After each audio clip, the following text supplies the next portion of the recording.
Come on in, take your shoes off before we close the door. Few rules, heat packing the air, we about to blow. This the basement, ain't nobody safe, you already know. Grab a seat and kick your feet before you get too comfortable. You want the X's and the O's, the tray, yes and no, friends and the foes, the butlers and the heroes. You can feel it in your soul, but when the ring is the goal. But if somebody need to go, we be sure to let you know. Going hard for my dogs is an everyday thing, like Jimmy down the lane of 13 off the screen. Whole squad keep it tucked like number 17. Bring your takes and your memes, going hard for the team.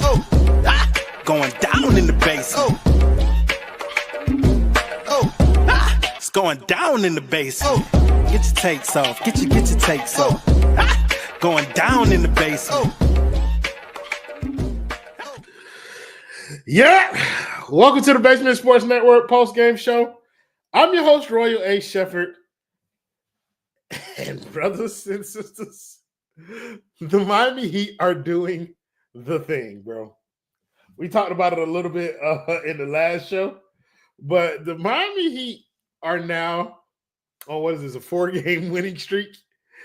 It has not changed their standings in the Eastern Conference. They're still the 10th seed. But they are – the dangerous part about what's happening here is that all they need to do is believe in themselves enough, believe that they can win. What happened during that 10-game losing streak is that they stopped believing that they can win, and that in and of itself led to them losing games. Them going on this 4-game win streak, right after that, it starts a spark within them. And even if they lose, they still feel like they've kind of found something. They're starting to put something together that'll allow them, you saying 41-41? They'd have to finish the rest of the season undefeated, and they got a game against Boston in Boston. That's not I don't know undefeated, but I do think that they can finish these last few games. How many games left is it at this point? 8 games? Yeah, they can finish these last 8 games like 6-2, 5-3, and they'll feel good about themselves entering into the play-in scenario against any of the play-in teams. Like, I don't think any of the play-in teams have kind of separated themselves to the point where Miami wouldn't feel like they had a chance in that game. So you got Chicago, you got Atlanta, and you have Orlando. I feel like if Miami ends this season going 5-3, 6-2, something along those lines, then they would feel pretty good about their shot against any of those teams in a play-in scenario. And that is the dangerous part. Because I wouldn't necessarily feel terrible about their chances in a play-in scenario against any of those teams, all of which have shown the capacity to lose to the Miami Heat. And it's all opponents that they're familiar with. 2 of them are division opponents. But yeah, dog, like this streak of winning games with replacement players, mix and matching starting lineups, getting a bunch of contributions from random players, is starting to give the feel of a team that might make its way into a playoff scenario. And we're going to hate it because, as y'all know, like we have not made it a secret. I think most people within this network are rooting for Miami to kind of maximize their chances of getting a high draft pick in what is perceived to be a pretty good draft this year. So you would want Miami. Right now, they're in position. I think they have the 8th or 9th highest odds. And if they stay in that range, cool. It gives you an opportunity, I think, at the 8th, with the 8th best odds at the number 1 pick, you get a 25% chance at a top 4 pick. And I think we'd take that. But, you know, I'll get back into the overarching theme of the season if people come in with more questions about that. Let's talk about tonight's game. Miami won 118-95 versus makeshift Philadelphia 76ers squad. It was a solid game from damn near everybody except for Bam. I think Bam was a bit underwhelming in terms of like scoring, but they didn't really need it. Tyler went off for 30 points, 7 assists on 11 of 17 shooting. So that's 2 games in a row where Tyler has had pretty efficient games that are high scoring. And that's good. It's good for him to kind of see the ball go through the hole a little bit at a high clip. It's good for him to kind of get that pep back in his step. Some people have claimed that it is a second wind. I don't know if I believe that. I think Tyler Herro is the type of player that is prone to scoring explosions. I think that he can have games like this, and he is just as likely to have games where he doesn't play like this. So if tonight's game is what you believe is indicative of who Tyler Herro is as a player, good for you. Congratulations. I hope that this is the player that you're going to get more of for the rest of the season. But I've been fooled too many times. Well, I haven't been fooled, but I've seen this trick done too many times. And once you see how a trick is done, it's kind of hard for somebody to make you believe it again. But shout out to him. Tyler Herro was probably the best player on the floor tonight. Not probably. He absolutely was the best player on the floor tonight. Want to give him his credit. So shout out to him. Efficient game. 5 of 9 from 3. Cool game. Cool game. Again, I'm not going to pretend like I have much enthusiasm around the Miami Heat winning or losing games. I haven't been invested much this season. So if you think that I'm overreacting or underreacting because of like what's happening right now, I've been kind of even keeled all season, or I've tried to be. RG, you said we need Herro to train with Shea this summer. That brother Cole, if Tyler Herro trained with Shea every day for the next 3 years, he couldn't do half of the shit that Shea Gilgeous-Alexander can do right now. So I wouldn't it don't matter. Like, I do think that he's kind of picked up. I will say this about Tyler Herro because tonight, he added the 3-pointer. I think the last game, it was much more of the driving to the rim thing. Tonight, he was hitting some pretty absurd shots from 3, and that was connecting for him. As long as that 3 ball is falling, then Tyler Herro is going to have a big game.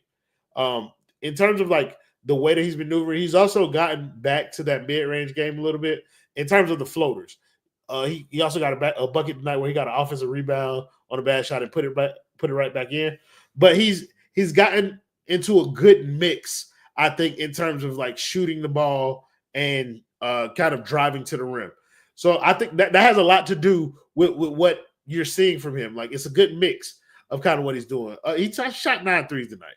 So he shot more 3s than 2s, but I think that's an ideal formula for a player like Tyler Herro. You want him shooting more 3s, and he's mixing it up with drives to the rim. He's doing more of the little kind of scoop through James Harden move as he's going to get people off of him and then get into his little floater. So it's been he's been taking shots that are within his capabilities, and I think that is where you want Tyler Herro to live. Some people have commented about how Tyler Herro is playing more off ball, which is true because I saw at points tonight where they had people like Kyle Anderson kind of facilitating the offense from the top.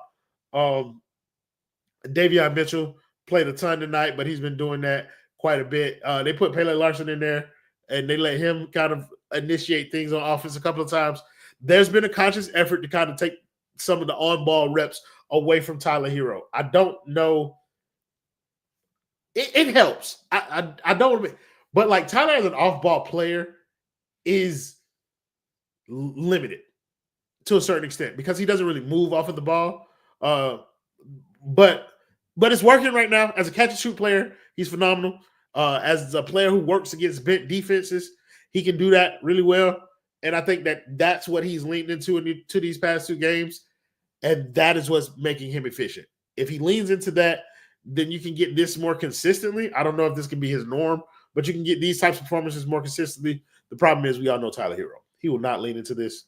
He will get that ball into his hands, and he will dribble, hang, not go no goddamn where, throw grenades, throw up ridiculous ass shots. We know the story, but tonight, he was good.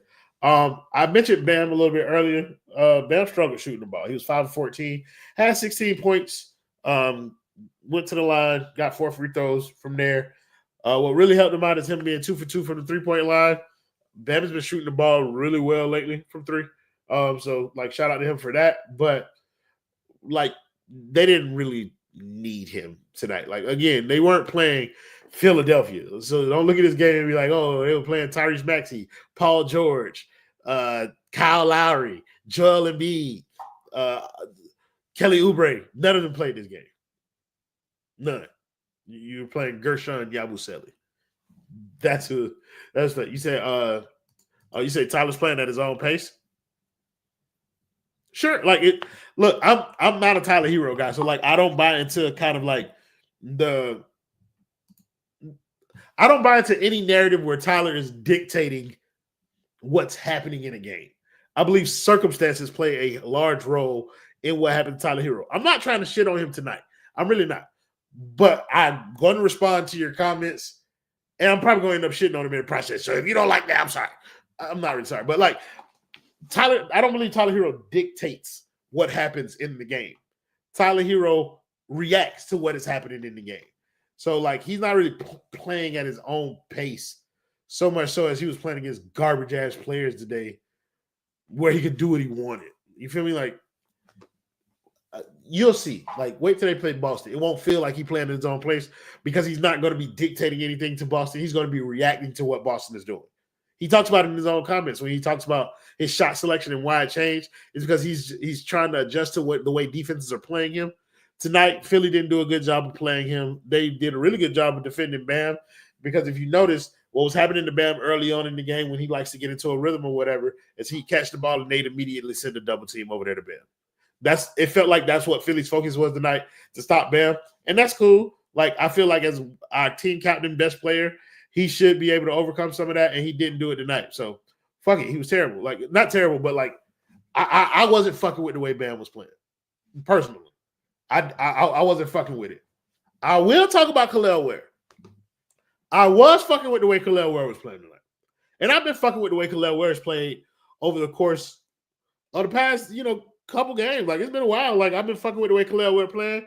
And I think a large part of that is because I've seen him. He's still hovering around the three-point line quite a bit. But he ain't taking that stupid-ass three-pointer. That is what I like. He took one tonight. He hit it. Great. And he has the ability to shoot. Great. Should he be doing that? Fuck no. Fuck no. Get your big ass down there and rebound. And that's what he's been doing. 14 rebounds tonight. That's what I liked about Kel'el Ware game. 2 blocks. That's what I liked about Kel'el Ware game.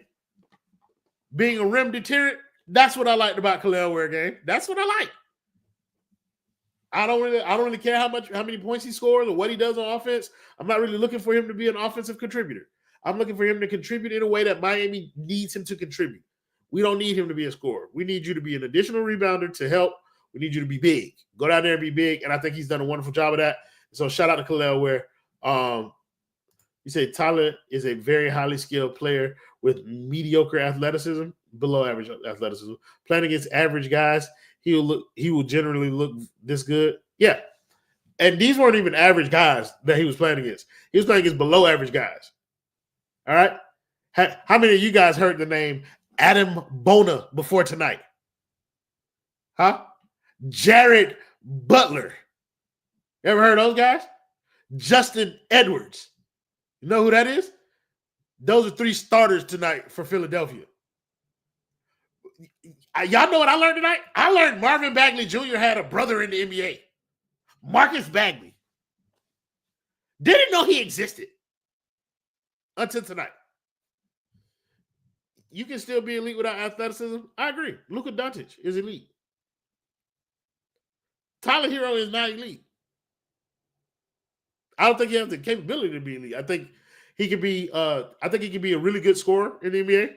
I think he already is. Like, I think Tyler Herro is an above-average scorer in the NBA.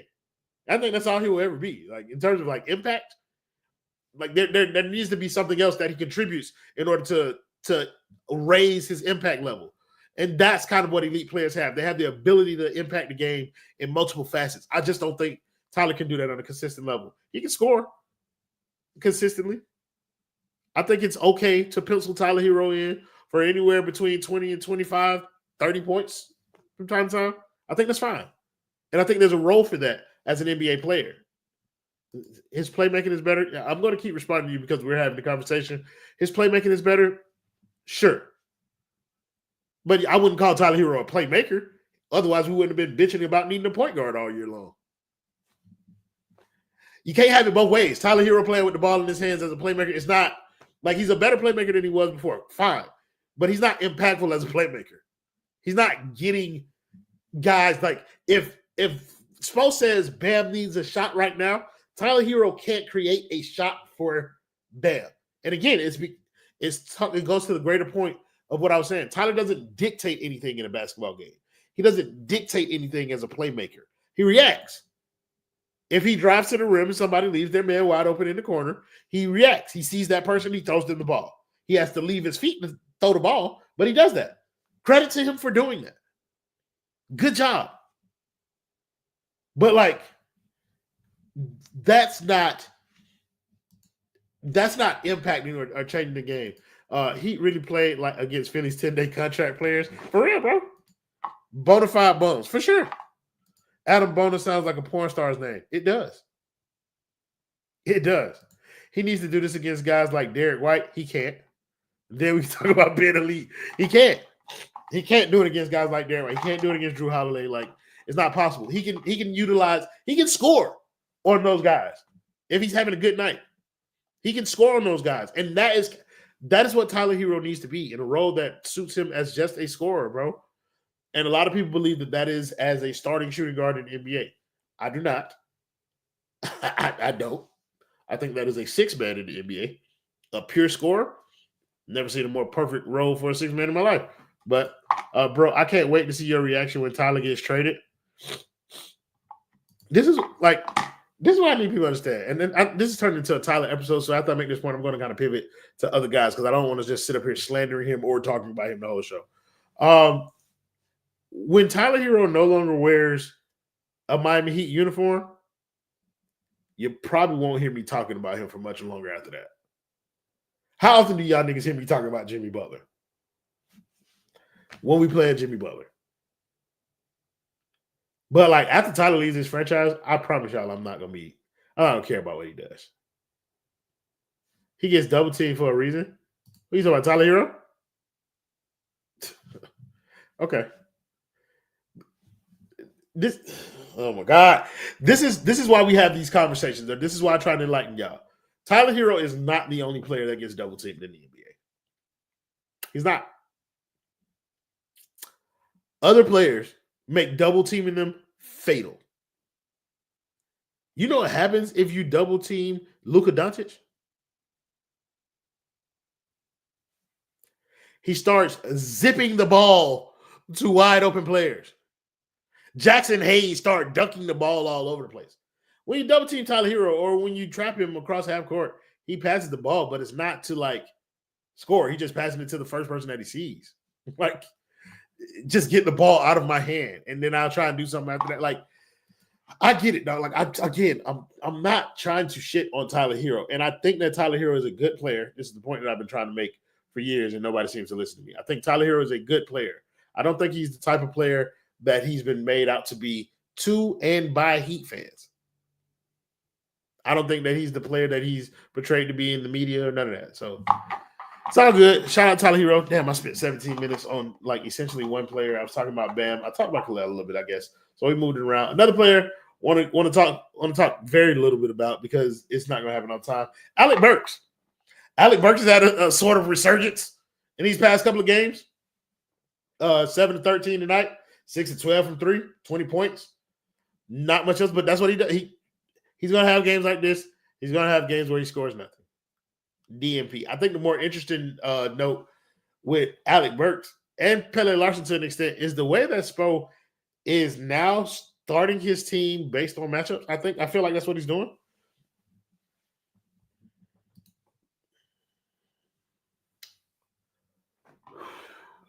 I can't talk to you right now because ain't nobody else to talk to the rest of the people. But the 89 of them can wait. Holland,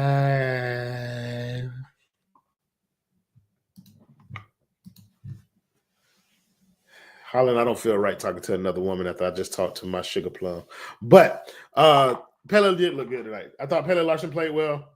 But again, like a lot of these guys, what you're getting now is you're getting a lot of – this is what I meant when I was talking about it at the beginning of the show, where it starts to feel like they believe that they can win because then you start to get kind of like these little bit of contributions from all over the roster. Like Pele Larson played well tonight. Davion Mitchell played really well tonight. Like not necessarily with the scoring and all that shit, but just being active defensively, being in the way. Oh, my God. Another person who was probably the best of the bunch out of all of them tonight. Haywood Highsmith. I found myself in this game talking about Haywood Highsmith entirely too much, bro. It felt like Haywood Highsmith was all over the – it felt like two Haywood Highsmiths was on the court at points in this game. Every fucking deflection, every, like, loose ball, bro. Like, it was crazy. He said the issue is Herro don't got the crazy moves that Donovan Mitchell has. Sure, Herro can score, but it isn't on that level. It's not about moves, bro. It's about impact. Again, like it's always about impact, bro.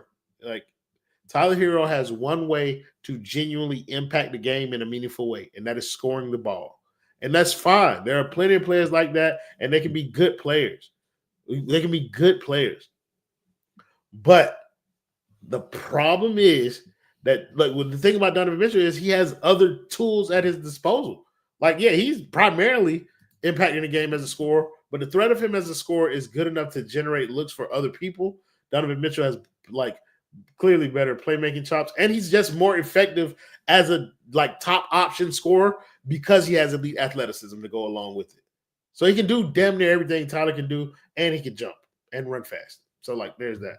I want to get to Just the Bless's point because he made this in the playback earlier. Y'all make sure y'all tap in with us in the playback. That's actually where most of the good content is happening these days. These post-game shows, I'm sorry that they're not as entertaining. And I'm sorry, like, on nights like tonight that you only get me. But, hey, you get me. So, you feel me? But yeah, this is a good point that he made. He said, we're going to lose both of our picks. We're going to make the playoffs and Golden State going to lose in the play-in and get a top 3 pick. Brother, that is the fear. That is the fear. And I think people want to talk about the flexibility and the 26 and the 28 picks both being unprotected and what that means for them to go to OKC and Charlotte. But I think the justification for all of that has been made several times on this network, and I'm just going to echo it, bro. You're going to lose 2 picks anyway.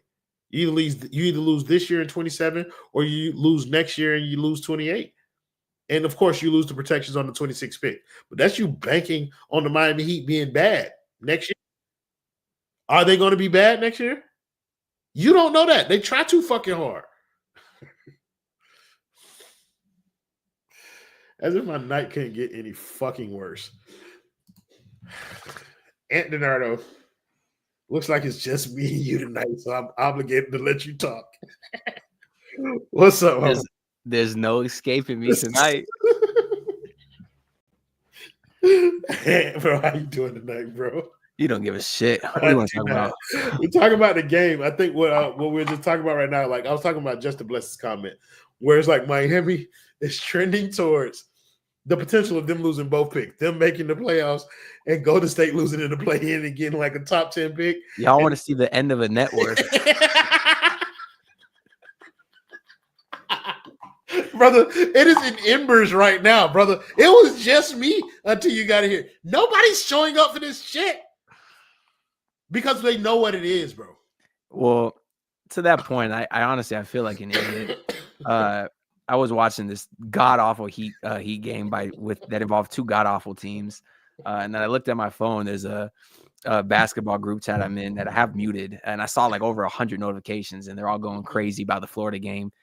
And I'm like, why am I sitting here watching this shit when there's good basketball on? Like I joke about, being a masochist and glutton for punishment and all those stuff, but am I? Because there's good things going on. You seen the highlights of that game, I'm guessing, Royal? What game? Or the end of the Florida game? I was watching it during the Heat. So you're a smart man. I was watching Alabama and Duke during the game. I did throw that on, and I got it on here now. There's still a halftime look, so yeah. Because I wasn't making that same mistake twice. Yeah, bro. But I feel like an idiot. Why am I still watching Heat basketball? It's March 29th. It's about to be April. We're 8 games under 500 now. The last 8 games I think they're mathematically like eliminated from 6th or 11th, basically. So correct. It quite literally is irrelevant. It means nothing, bro. It means nothing. But guess what it means something to it? Bam Adebayo. It means something to Davion Mitchell.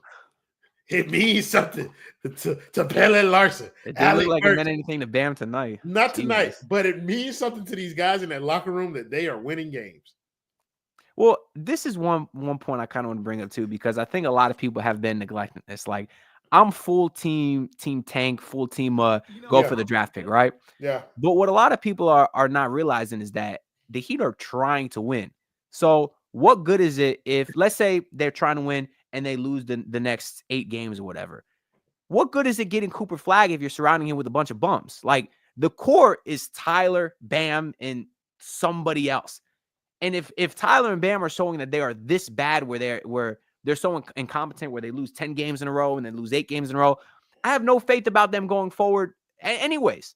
So, like, the whole point is, if you're going to try to tank.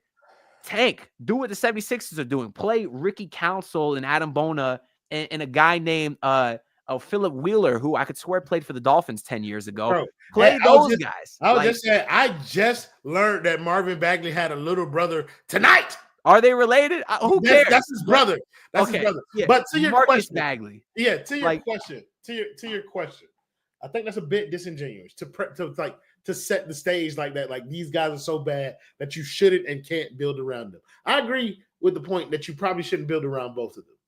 But one of them can be both of them actually can be a part of a team that's actually contending. I think the rationale behind it is it ain't going to be this and adding the pick. Like, when you add the pick, there's going to be a reshaping of kind of what the roster is now, because you're getting something that you no longer have, that you didn't have before. Even if that's a point guard. You didn't have a fucking point guard before drafting, Fears or whatever. So you draft him. You say, okay, it might be Bam and Tyler right now. The rest of you niggas are up for sale, and we're going to build another team. And that team could be better than this team, because frankly, anything is better than this team. It's not like Tyler and Bam are useless players. It's just they surrounded them with useless pieces. Yeah, no, I mean, my point was that people would have been happy if the Heat lost by 30 every game the rest of the year. And my point to that would be, okay, we're saying Bam is a building block. How good a building block can Bam be if you lost by 30 the rest of the season? So how good would you be at your job if the person who helped you do it for most of your career was removed in the middle of a goddamn season, and then you had to fix it on the fly? Like, no. That's not taking into account the circumstances that led to them losing that many games. I want to see them be competitive. I want to see them lose competitive games. That's more so. When they made this trade, they did not make a trade to field the competitive team. They did not make this trade for winning. They made this trade to get rid of somebody who they no longer wanted in the building. It was a here nigga damn trade, and it was not supposed to impact winning. Yeah, you only feel like that because you believed people when they told you that Andrew Wiggins was you believed them when they said Davion Mitchell was a starting point guard. Because definitely not, because I did not like the Wiggins trade when it happened, and I still don't. No, my point is, let's say the Heat lose 8 games the rest of the season. Sure. That just makes me feel a lot worse about Bam and Adebayo specifically than I do right now. I don't know why. Because if you're a guy that's going to get paid $50+ million a year, right, your team should never lose 8 games in a row. It shouldn't. That is not the truth. I don't know. What's the longest losing streak of LeBron James' career? You said LeBron James should never lose. And I know I'm not comparing Bam to LeBron James. I'm just saying people lose fucking games, man. Like, not if you have guys. Okay, you can't look at this Heat team on paper and say that on paper, with everything that they're supposed to be, that they're a team that should lose 10 games in a row. They're not that bad. But if they continue to do that, why not? Because we started Alec Burks tonight as shooting guard. That's my starting shooting guard. I don't know what you talking about. This is what I'm saying. Tyler Herro was our starting 3. We started a rookie. We started 2 rookies tonight. Alec Burks, Bam Adebayo, and Tyler Herro. Yeah, that was our starting 5. That is ass. And on paper, it's better than the Charlotte Hornets, who they lost to. That's all I'm saying. It's on paper. How can you get an ass 2 rookies in the lineup? Are you saying Ricky? Rookies. Oh, 2 rookie. first-year NBA players started tonight for the Miami Heat, and you're saying on paper they are better than other people? I'm talking about their healthy starting lineup. But what is the healthy starting lineup? We've seen 4 different lineups in the past 4 games. Well, that goes back to me not liking the Wiggins trade. You're not liking the team. What is the starting lineup? Nobody fucking knows. Duncan Robinson is hurt right now. Is he a starter when he comes back? Who knows? They like starting Alec Burks next to Tyler Herro sometimes. Who's the point guard then? Nobody fucking knows. Davion Mitchell apparently plays better off the bench, so you're not going to start him. Like, the team is ass. I just want to see them play well and still lose. They can't play well. They suck. The team stinks. It's a poorly built team. I don't want to bring in Cooper Flag to a team that stinks. I'm hoping that they have something else to help him with. That's all I'm saying. No, when you bring in a number one pick, the number one pick is the help. When you bring in a top 4 pick, it's better to bring them in to an organization that already has a Bam to a max extension. Show me something. That's all I'm asking for. Listen to me, Anthony. I'm trying to learn you, boy. When you bring in a number 1 pick or a top 4 pick, let's say, for instance, we get VJ Edgecombe.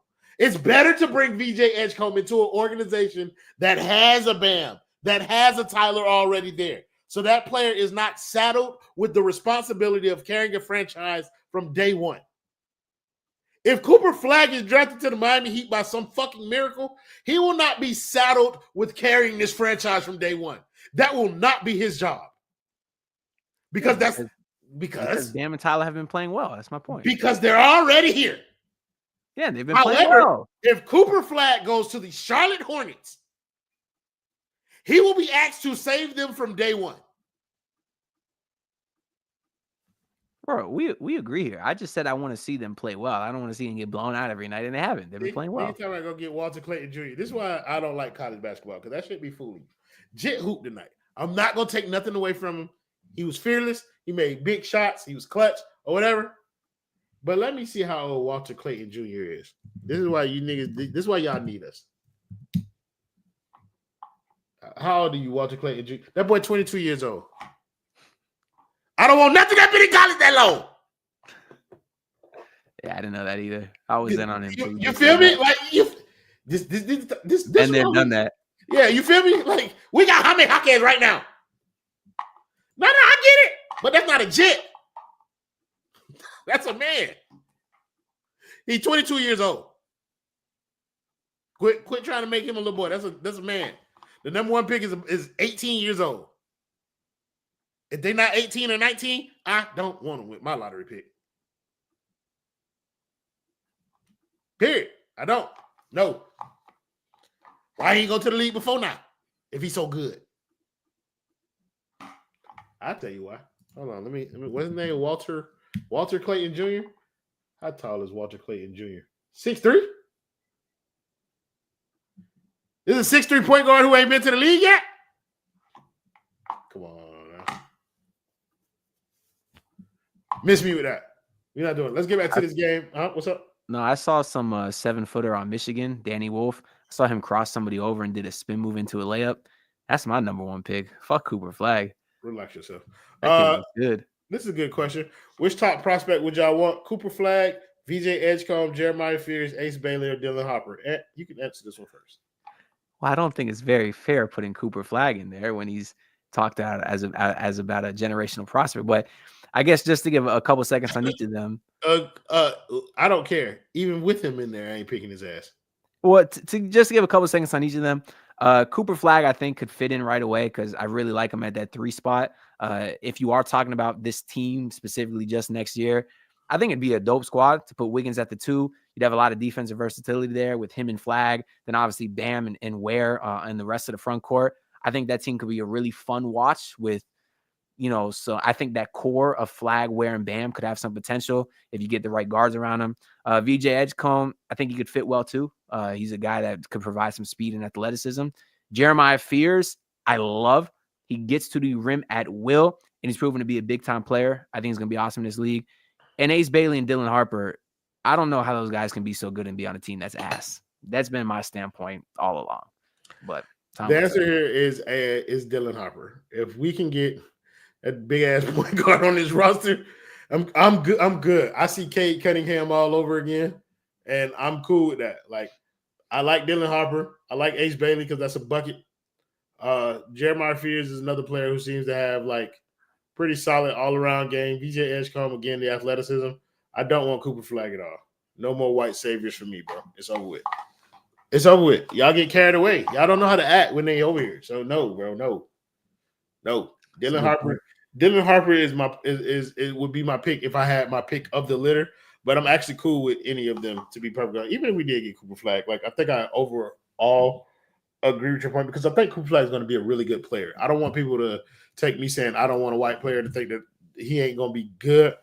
But I got a couple of things that I would need for y'all to consider. Cooper Flag, has been probably the most athletic person at every level of basketball that he's played. That will not be the case for him in the NBA. He will not be a specimen of an athlete in the NBA. I think he'll be a pretty good athlete, above average for sure, but not like special. You feel me? Like he's not one of those type of athletes. I think he has a solid basketball IQ. He's a good player, bro. He's a good player. However, who is the last great American-born white player that you've ever seen? The last great American-born white player? I said great. Don't give me the foolishness. Wow, you knew I was going to say employee number 14, didn't you? Yes. See, Wagner, Jokic. They're not American-born. Yeah, no. Everyone I'm thinking of is Yeah. Even me thinking that goes to your point. They already doing it out here. Shut up. No, who is the best white American-born player in the league? Who ever is Larry Bird? No. Like right now, Tyler Herro. he's the best white American-born player. Mm-hmm. Was he the only All-Star? Austin Reeves. Austin Reeves. Yeah, Reeves is better, I think. Yeah. American-born white player. So if the consensus is that Larry Bird is the greatest, like American-born white player of all time, right? Who's been the best American-born white player since Larry Bird? I'm gonna see if Google has this answer. The answer is probably going to be Gordon Hayward. I've done this thought exercise a couple of times. I found a Reddit list from 2 years ago. If they say Rex Chapman, I'm shooting the list. This is the All-American first team. Caruso is current, though. Caruso, Love, Kevin Love, Max Strus, Luke Kennard, and Tyler Herro. So the Heat have had 3 of them at one time. Kevin Love is the best American-born white player since. Well, sir, he's a Hall of Famer, but let's be honest, Austin Reeves is not nearly as good as Tyler Herro. Stop that. Oh, I he's don't know how many. I don't know.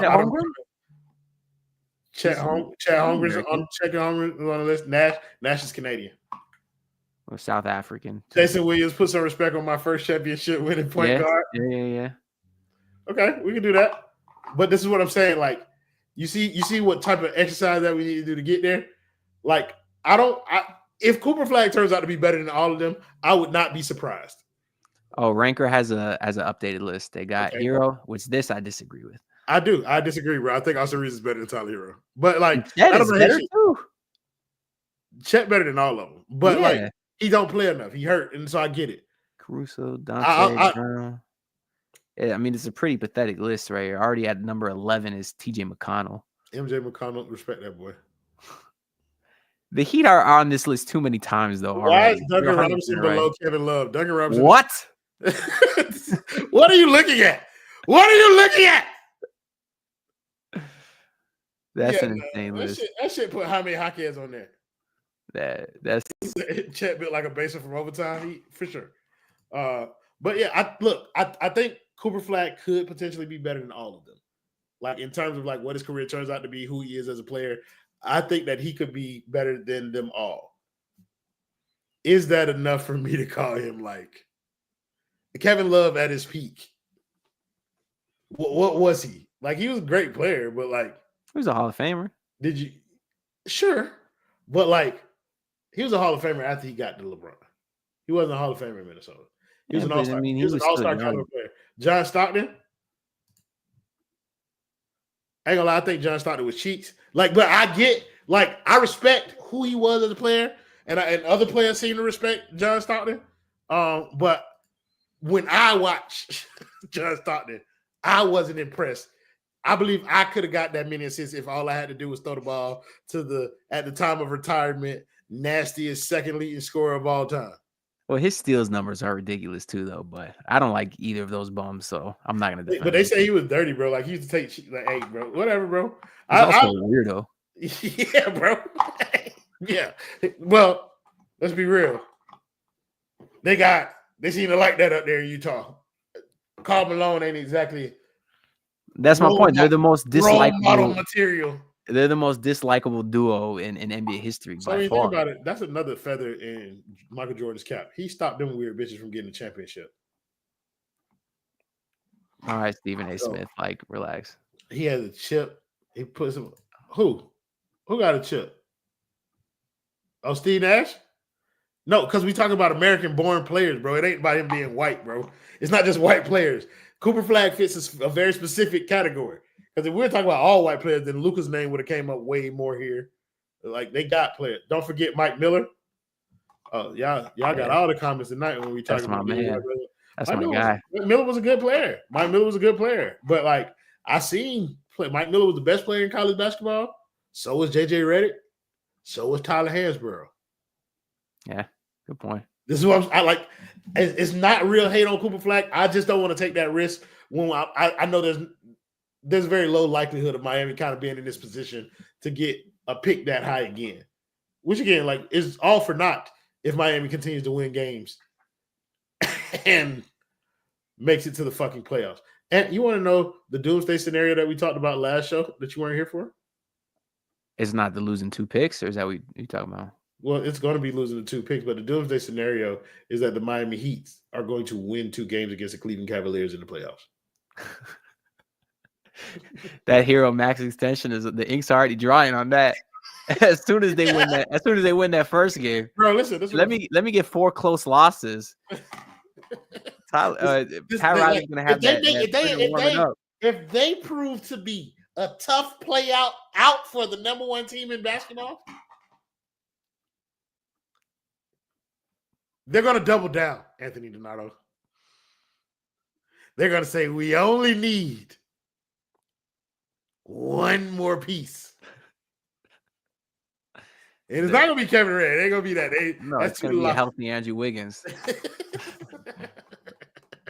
a full training camp for Andrew Wiggins. They're gonna say, didn't Oladipo say he's not retired yet? That's what they're gonna say. He say that needs to be discussed. Now these boys want to play for Pryor. The problem is, I think that you guys are misinterpreting the way that they were playing before. They were always playing for Pryor. They weren't trying to lose 10 games in a row. They weren't trying to lose, and I still don't think they're trying to lose. They never were. Who? What is Holland talking about? I quickly forgot Caitlin Clark, and it is not even close. It's not a bad name. I ain't gonna hold you. It's top 3 in my book. Kevin Love, Gordon Hayward, the best American-born white basketball players. Wait now. Where that motherfucker Sabrina Ayahuasca from? Huh? You say respect the ladies? Respectfully, I respect the ladies enough not to lie and pretend like I watch WNBA basketball. I do not. I don't enjoy it. I don't enjoy it, Holly. I don't like it. They might be the best white player for now, but this is the guy that I was talking about. Look at this. This is 7-footer out of Michigan, Danny Wolf. Jab step, top of the key, tween, cross, spin move, lay. And this guy's mocked at like 20 right now. Let me tell you something. If he do that shit in Khalil where he's standing in that lane, that ball, the word Spalding will be on that motherfucker forehead. He's going to be playing next to Khalil Ware. That's my point. That's my pick. That dude is nice. I know he's white. We picked the center. Kind of the whole point of we picked the center, a first round center. I think we did okay. But like, nah, we ain't doing another. We need a point guard. But yeah, again, back to this. I don't watch women's basketball. That's why we have New. New tells me my opinion about WNBA basketball. But I do know that motherfucker Sabrina Ayahuasca can shoot the skin off that motherfucker. I know Caitlin Clark Cole. I know my GOAT Diana Taurasi just retired. That's my go-to. Yeah, I used to call her She Wade. Well, she's not my GOAT. Like she's probably my favorite player, but we all know who the GOAT is. Lady Jordan, Maya Moore, himself. Her prime wasn't long enough though. It was long enough, brother. It was long enough. Only played like 6 seasons or something though. More than enough. I don't know this next. I know you ain't watching. I was watching. She's Jordan. That's Lady Jordan. You got Nafisia Collier now. Who? Like Nafisia Collier? Never heard of her. You will. Hold on. Walter Clayton Jr. My brother texted me Walter Clayton Jr.'s name. I'll tell y'all when he texted it to me because I texted him the same thing tonight. Oh, that's a good name, Jess. Kelly Fowler. Olynyk. He's Canadian though. Never mind. Yeah, my brother texted me Walter Clayton Jr.'s name on Tuesday last week. That boy, a visionary. Okay, I see you, Brent. Brother, we don't predict, we prophesy, and that's the nigga who I've been doing it with the longest. All right, bro, put that on a fucking t-shirt. Said I never responded to ask this soft like Sharman. I'm not gonna hold y'all, brother. Shit kind of got crazy around here, like real fast. Niggas don't have time. My son started playing baseball, bro. So like, we're good like teen parents, bro. Like we go to every game, go to all the practices and shit. Niggas really ain't got time. Like we'll get this song together one day, bro. Like it's fine. Man, y'all don't need to hear that, man. Stop trying to instigate, man. It's all good. They do need to hear it. Let it die. You need to be dissed. Let it die. I really do want to do a Hayward Highsmith diss track though, especially now that he's been playing well, because I think it'll be even more funny. So listen, I'm gonna tell you, you got to use Mankind's music from WWE because the beginning of his song is a car crash. I feel like that'll be elite. I listened to the post game from a couple games ago, and I forget, but with the context, but Stone had said something like, "Just wait for Hayward Highsmith to get off work." Oh, it's when I was at the game versus the Warriors, and you told me to lay down on the crosswalk. And then Stowe was like, wait for Hayward Highsmith to get off. Real hoop talk here. That man is hilarious. But yeah, this show been going on for 47 minutes. It's crazy. Hey, I know a topic that we can talk about because the game itself is not interesting, but like storylines and kind of implications are the more fun topics to talk about these days. Sure. Niggas got to see them G League niggas. Yeah. Oh, I was so mad when I popped into the stream yard. I was praying to see New here. I was like, New, that guy that got a steal in the last 2 minutes. That's the guy that I've been telling you about. That's the guy I've been telling you was the next Chris Paul. Isaiah Stevens, Kashad Johnson, Josh Christopher, Jaime Jaquez was also in that lineup. Who else closed that shit out with them? Yeah, I think that was the lineup. Yeah.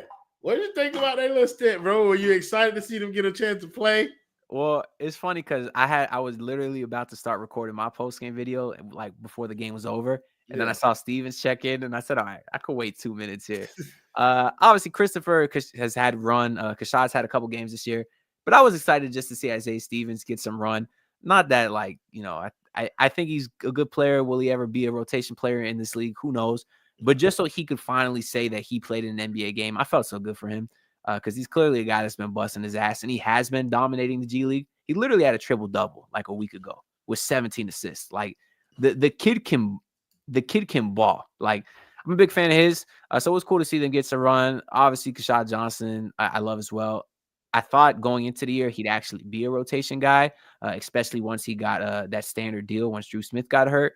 But maybe these are guys that if the Heat decide to pull the trigger on a Kevin Durant trade, you're going to have a lot of money tied up into your top 3, top 4 guys. You're going to need some cheap contracts. Maybe these are guys that can contribute, but it was cool to see them get some run today. So kick all these niggas off the roster at the end of the season. Yeah, but you're going to need cheap contracts if you decide to go sign some veteran minimums. Go sign veteran minimums, bro. Like, I don't know. No. They're two-way guys, so like it's not taking up a roster spot. They're two-way guys. Like Kashad Johnson, I need him gone. You want to sign Jarrett Jack to a two-way? Like, come on. Jarrett Jack is a coach. You want to sign Jimmer Fredette? I think he's a coach now too. I would sign Lonnie Walker Jr. over any of these niggas right now. He's not. You think he would accept the two-way? For real, those guys that had like significant stints in the league, you think they would succumb to being two-way players? You only get what 3 two-way contracts? Like I want all of these niggas gone, gone. But I'm asking you, who else are you gonna get as a two-way? Like, come on, niggas who barely holding on into the league. So you think Lonnie Walker would? I don't know if he has an ego or not, but you think his ego would allow him to accept a two-way deal? after being a guy who was a legit rotation player. No, sure. Like I get your point, but I'm just saying, like, all of these are not two ways, bro.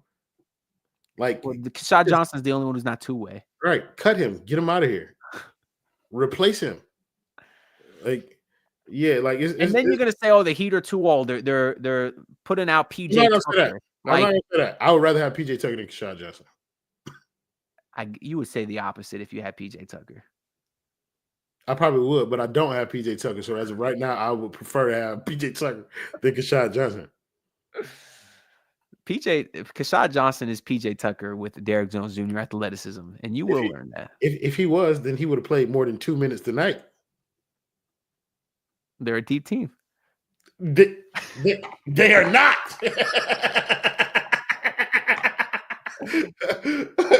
They are not. They got so many holes that they're deep because the hole just goes all the way to the fucking bottom of the league.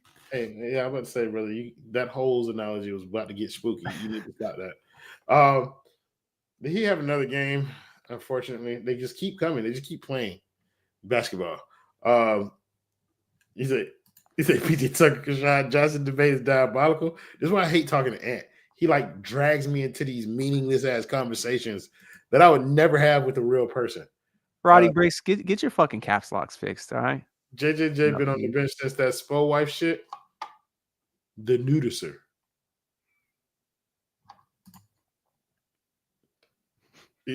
Deep to who? Shut your ass up. I got an idea. You want to set an over-under for how long it takes to get the number one pick? It's gonna take you probably like 6 spins to get the number one pick. Yeah. Drop y'all predictions down in the comments below. 6.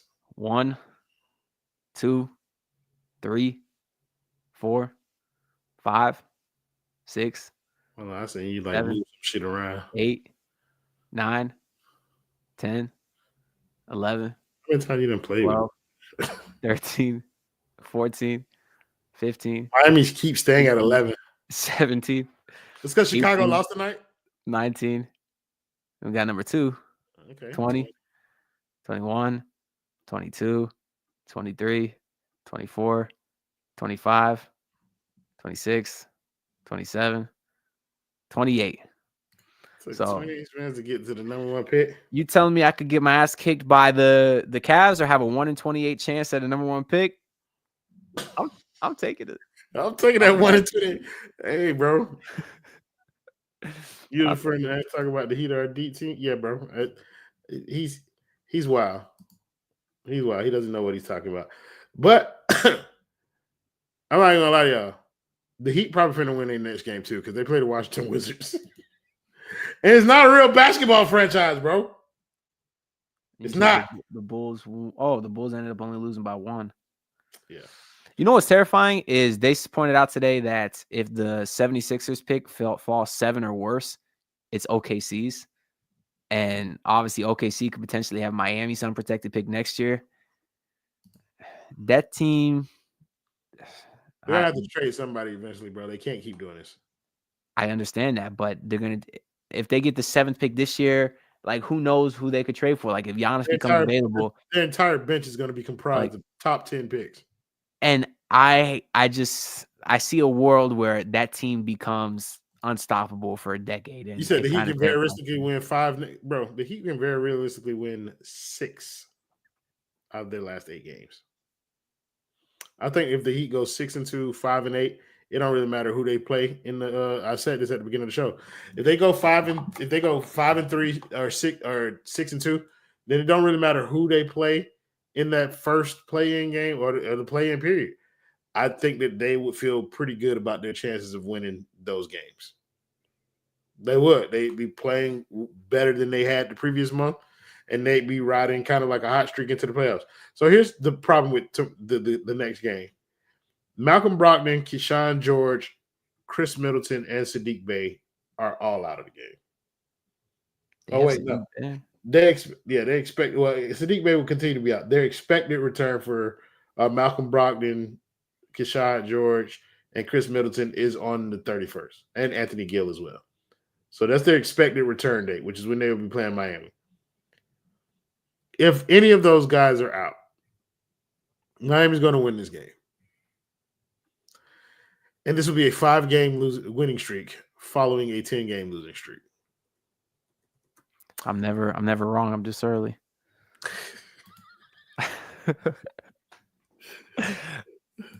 You say then get mollywopped by the Cavs in a potential first-round matchup? Lenny Payne, oh ye of little faith.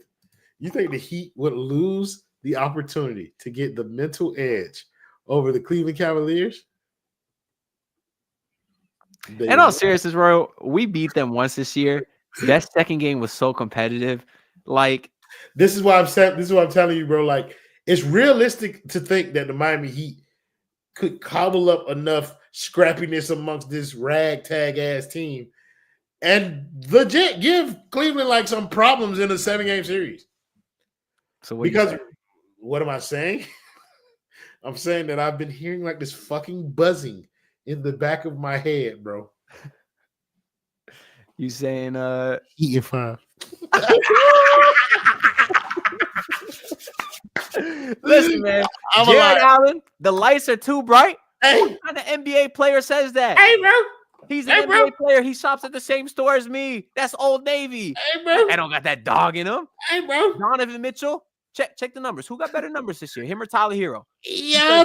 You niggas think I've been lying to you before? I was told Donovan Mitchell was 3 first-round picks better than Tyler Herro. I think it's the opposite now. Darius Garland. Was he my height? I'm like 5'9". That boy not guarding no one out there. You think Tyler Herro don't play defense? Go watch Darius Garland play basketball. Max Strus, we've seen that boy come into playoffs. He'll have one good game. The rest of that, he'll shoot 0 for 8. Come on, that team doesn't scare me, man. You got a guy named Dean Wade getting minutes. Fucking fraud. Listen. Heat in 5. I'm gonna say, come on, bro. Come on. Hey, bro. Y'all niggas think I done lied to y'all before? Watch me for the rest of the season. DeAndre Hunter ain't hit a big shot since he lived in Virginia. Brother, we are here, bro. We are here, bro. Heat in 5. Fuck is you talking about? I'm gonna be on that. You know what? Fuck it. I don't want the picks no more. I don't. I want to make the playoffs. I do. I want to make the playoffs, and I want this tough ass 6-7 game series. You say, please don't make us watch Garland. You niggas watch Terry Rozier play basketball tonight. Yeah, man. Cooper Flag got 10 points tonight. Like, honestly, I'm good on that. I'll be honest with you. You say not finna lie, coach is still scared as fuck to play us in the series? Brother, let me tell y'all something. Listen, Eric John Spoelstra is a nightmare for coaches to have to deal with. In a series, I think he was playing chess this year. I think he didn't want to show any of his new stuff. No, he said, I'm going to coast this regular season. We're going to see playoff Spo. Bro. Listen to me. That starting lineup, Davion Mitchell, Tyler Herro, Andrew Wiggins, Bam Adebayo, Khalil Ware. They're going to have the #1 defensive rating in the playoffs. I just got chills when you said that lineup. I just got chills. It gets spooky. I got goosebumps, man. They played it. That's why Spo playing chess, like you said, bro. Throw that lineup out there one time, then take it back. Say, no. You don't get to see too much of it. We can't have y'all knowing. But you get Davion confidence up.